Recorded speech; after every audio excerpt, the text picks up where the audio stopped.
আসসালামু আলাইকুম। জনতার অধিকার আমাদের অঙ্গীকার। আমাদের অঙ্গীকার দেশ হবে জনতার।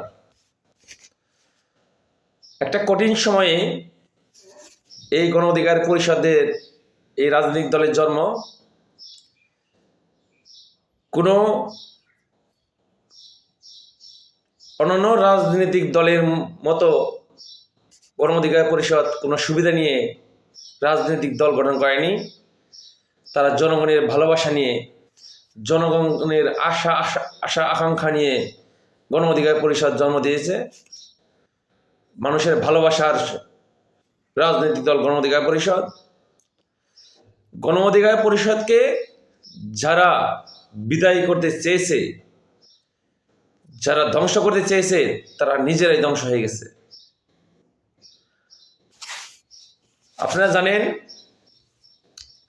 এই গণ অধিকার পরিষদকে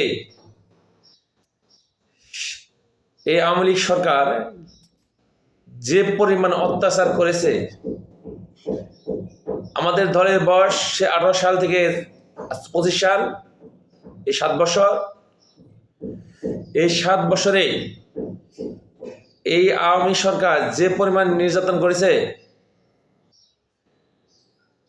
তারপরও কিন্তু এই দল ব্যানিশ করতে পারেনি, বিভিন্নকে ব্যানিশ করতে পারেনি। বিভিন্নর যতই বিপদে পড়ে ততই শক্তি অর্জন করে জনমনে ভালোবাসা নিয়ে আরো এগিয়ে যায়।